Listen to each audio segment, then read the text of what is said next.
Hello everyone, hope you're doing well. Today it is time in War Thunder to have a look at a few changelogs and also some extra information pertaining to other stuff, whether it be Operation Summer, whether it be new squadron vehicles, who knows, it could literally be anything. Or it just could be just some random information just to talk about. So first of all, the first changelog is from the 28th, this is update 1.99.1.54, and what they did here is they improved the game performance for battles with large amounts of aircraft, and also the cameras in the replay of battles have been fixed. So at least for me personally, the cameras in the replay make the biggest difference. As somebody who gets stuff like screenshots, as somebody who does review replays when people send them to me, generally it's kind of nice when the system works. It still it would be nice to have a rewind feature in the replays, but c'est la vie. Maybe one day, but at least for now, at least the cameras are working again. And the game performance has been improved for battles with large amounts of aircraft.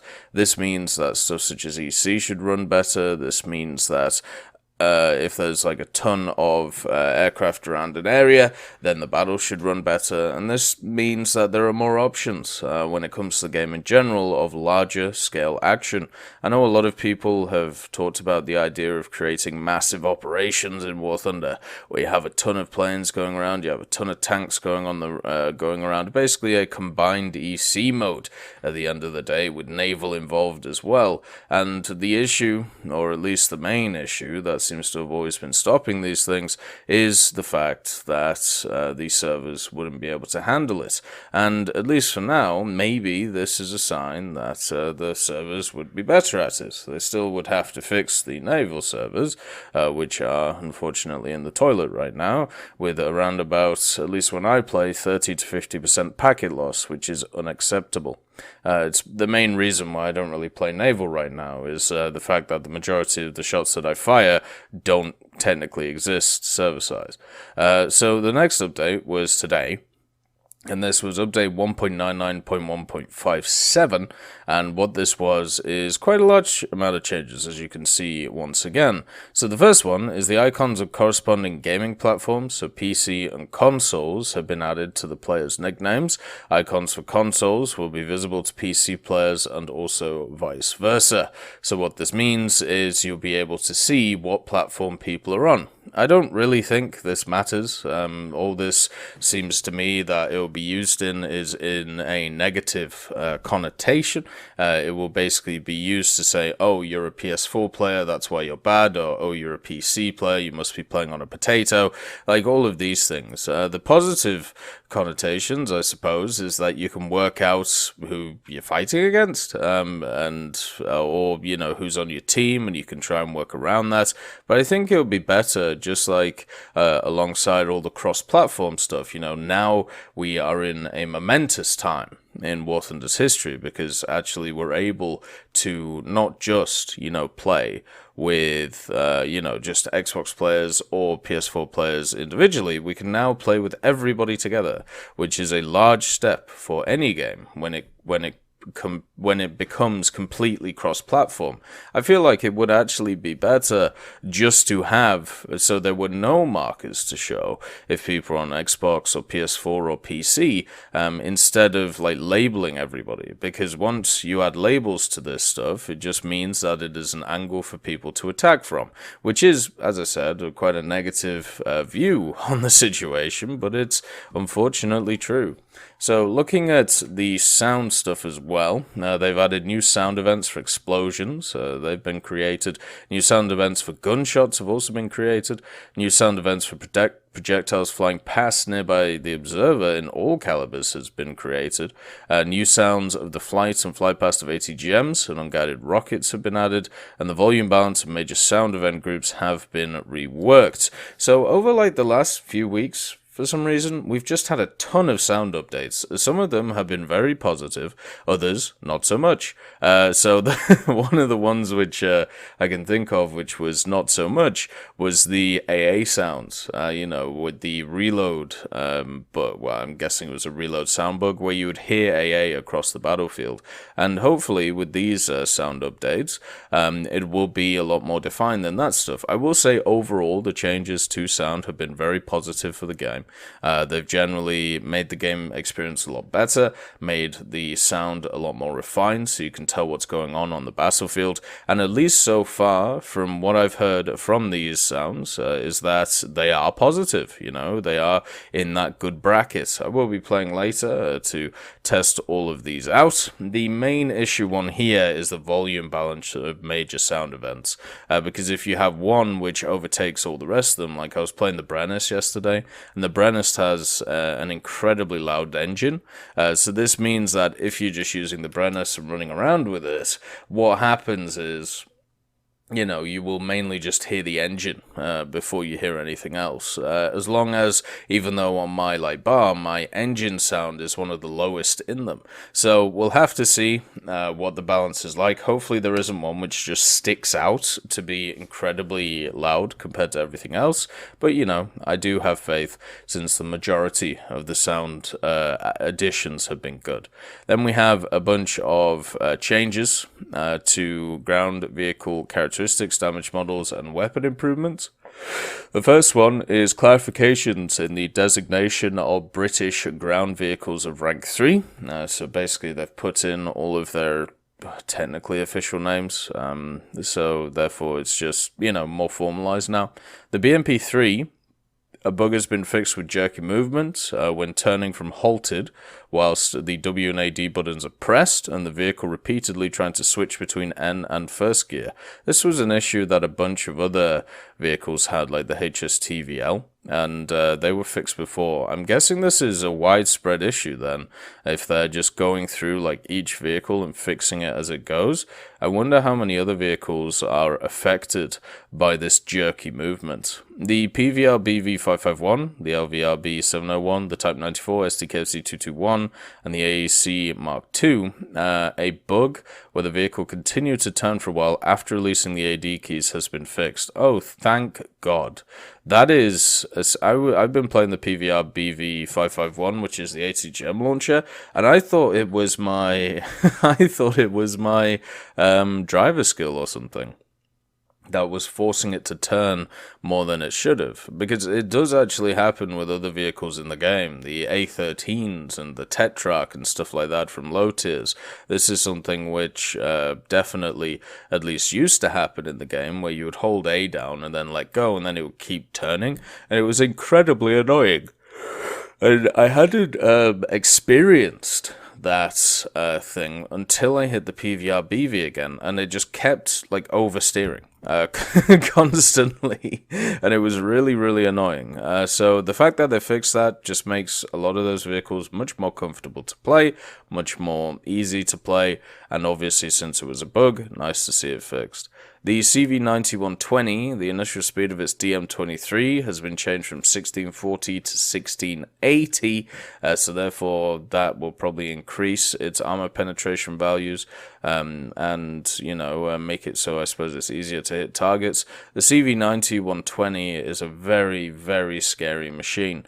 If you've ever had a look at the shells that it fires, if you've ever had a look at its gun, it looks like a really, really fun machine to play. Obviously, it would be nice to have some opinions on how the machine is. The M60A2, the sight magnification has been reduced from 8 to 10 times variable. I mean, that doesn't really change too much about the Starship.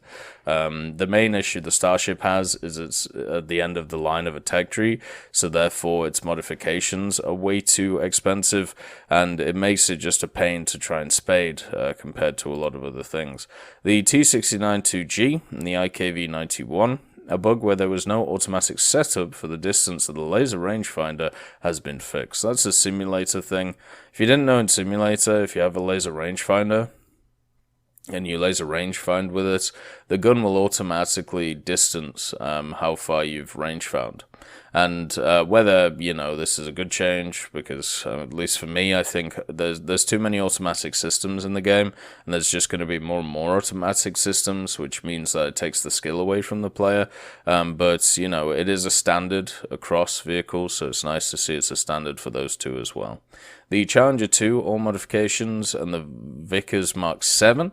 the vertical guidance speed of the cannon has been changed from 5 to 11 degrees per second. So that's actually quite a big change. That means that, you can get the gun on target a lot easier, which is something at top tier, because obviously the meta of top tier is quite fast, quite quick, quite aggressive, and something like a Challenger 2 especially is something that doesn't really fit this meta. Something that will definitely help it is having guns be able to get on target quicker. So that is, nice to see. And then we have the Oswin 2, a bug where the thickness of the breech part of the cannon was 5mm thick has been fixed, so hopefully it's more realistic now. The Anti-2, the Swedish flag in the vehicle card, has been replaced by the Finnish flag. I'm pretty much sure the Finnish use this thing in service, which is why they're giving it the flag. But they also did say that they are, in the Swedish tech tree, going to mix in Finnish vehicles, so it's nice to see that alongside stuff like the Morko Maran, or however you say it. And the Ariete P, Ariete, and the PSO, the elevation angles of the anti-aircraft machine guns have been changed from 20 to 60 degrees, so watch out, helicopters. MG3s are coming for you. Then we have the M60A1 Ariete, which is the Italian M60, the M60A2, the TTS, and then the Chinese TTS, a bug where the depression angle of the cannon didn't reach the value indicated by the vehicle card by 1 degree has been fixed. As a person who has just finished spading the TTS for China, that is really nice to hear that there is a bug fix for it. But also, I don't think it changes too much. Like 1 degree, I think that thing has like 10 degrees of gun depression, right? So 1 degree at that point is nice, but it doesn't make too much of a difference. You still have a massive turret. You still, if you're an enemy seeing the M60, gonna be able to hit the, gonna hit it first. Now, we have some special news. Special news is always fun, right? So after having a look at the change logs, let's have a look at a bit of unofficial stuff.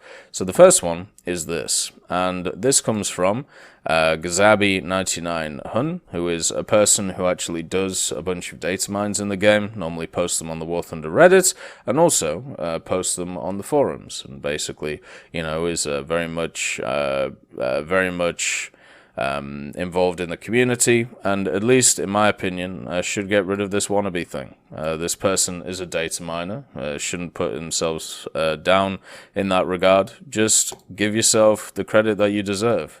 You found many things, you've been great for the community, you've been able to spread information which others may not have known. And this is the information that we're looking at today, and it's something to do with a German Leopard. Not just any German Leopard, though. This is the Leopard C2 MEXAS. Now, if you don't know what the Leopard C2 is, it's a Canadian Leopard. The MEXAS is an armor package, and then the next bit, Afghanistan, or Afghanistan as it's known to us. And you can see that this is 2 camos for the Leopard. Then we have the gun camo, and then at least the body of it as well, of an Leopard 1 body C, or Leopard 1A1 body C. And let's talk about this vehicle and its implications going forward. So first of all, what you have to understand is this is the vehicle right here. This is the Leopard 1. This is the Leopard C2. Now, what this is we have to start from the Canadian service point of view. So the Canadians needed a replacement for their Centurion tanks. The Centurion tanks were very much outdated, especially in the late 70s when they were using them, so they decided to acquire Leopard C1 tanks. Now, Leopard C1 tanks are pretty much just Leopard 1A3s with laser rangefinders. It's kind of as simple as that.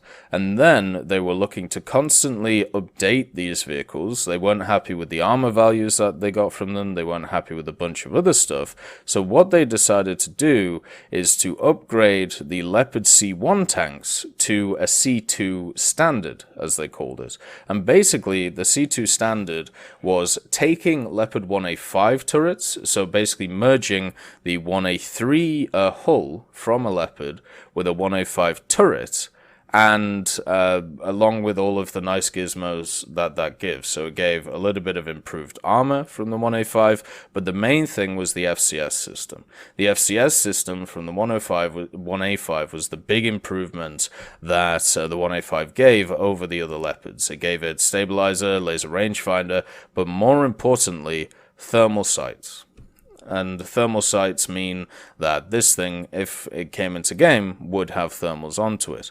Now, they bought a bunch of the turrets, they put them on the pre-existing hulls that they already had, and then they decided, okay, so now that we've upgraded the FCS system, now that we're happy with that, we're happy with the gun, we're happy with the general layout, now it's time to improve it in a different way and add armor to it.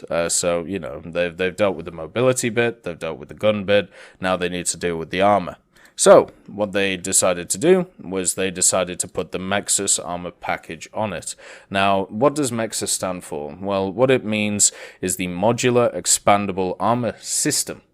This is a composite armor system, which is designed to basically go all over the tank. It's made by a German company called IBD Densenroth Engineering. I believe I've completely said that wrong, but this is a very widely used system. It's actually used on over 15,000 vehicles all over the place, and it comes in a few different ways. So you've got MEXAS L, MEXAS M, and also MEXAS H, obviously light, medium, heavy, and the one that we're looking at today is the MEXAS H, which is designed for MBTs. That is the one that you'll find on a Leopard C2. And pretty much the general idea of it is that it gives decent protection against low caliber AP, but also gives very good protection against stuff like RPG and heat warhead. And since this is actually a 90s evolution of an armor system, this was actually introduced in 1994. Funny enough, since it's composite armor, it's all bloody classified. So we can't know the exact armor values of any of this, but just understand that it gives improved protection, mainly against chemical rounds, but also a little bit against kinetic as well. So what you're getting here in the form of the Leopard C2 is a beefed up Leopard, and it's as I said, it's a Frankenstein. It's a Leopard 1A3 plus, you know, a Leopard 1A5 turret, and as I said, it has thermals, it has all of those wonderful things to, you know, have fun with it. Now, where does this come in for War Thunder? Well, as you can see, this is what's said, you know, the Germ Leopard C2 MEXAS, and the main thing is the Afghanistan bit. Now, this is a Leopard C2 being sent to Afghanistan by the Canadians to be used, showing that the Canadians did use it, you know, in I was going to say Canada, in Afghanistan, so, you know, seems all historical and everything. And since we have the summer event coming up, since we have, obviously, the update, which is probably going to drop in September, and also, you know, we've had talk of other things as well, people are wondering how this is going to get into the game, or if it's going to get into game. Understand that there are a bunch of other things which are in the files which have never really made it to the game.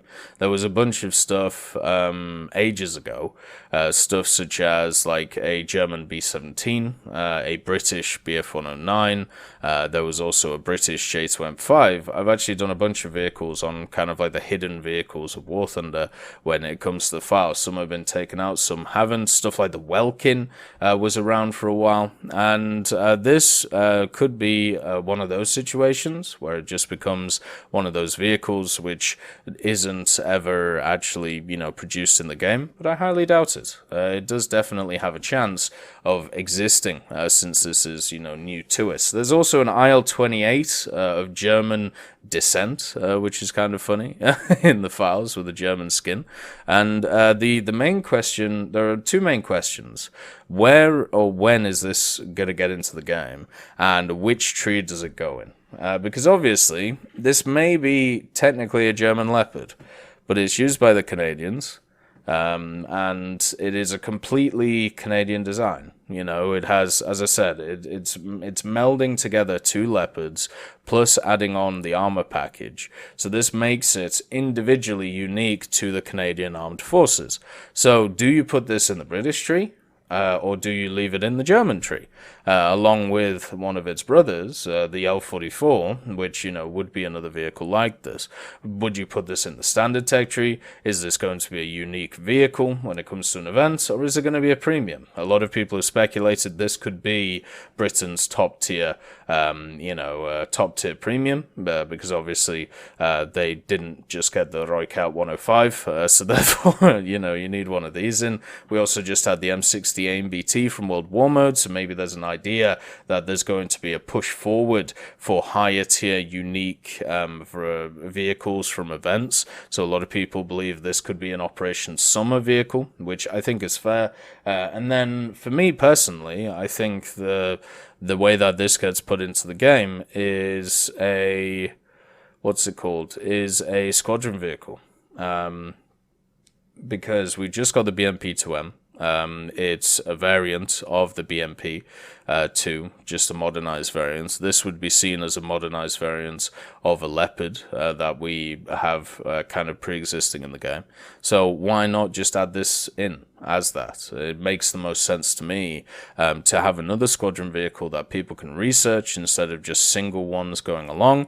It would be nice to get some lower tier ones, but if they want to stay with these higher tier ideas, that's what I would go for. So yeah, it's kind of as simple as that. There is sightings of a Leopard C2 for Canada, and the only question is, where would you put it? Would you put it in the German tree? Would you put it in the American tree, because, you know, North America and all of that wonderful stuff? Or would you even put it in the British tree? Everything is up for debate right now with this machine, and until we get confirmation, it's always fun to speculate. I hope you all have a wonderful day, and I'll see you next time. I'd like to thank Ambrosius McClellan, B. Young, Battling Bacon, Blackie, Chris Giltnane, Conte Baraka, Daniel Stanton, Elove Goat, Jay Wilt, Martinez, Trigger Hippie, Universe, Eugens Terry, and also I'm Devilish and Samuel Slick for supporting the channel.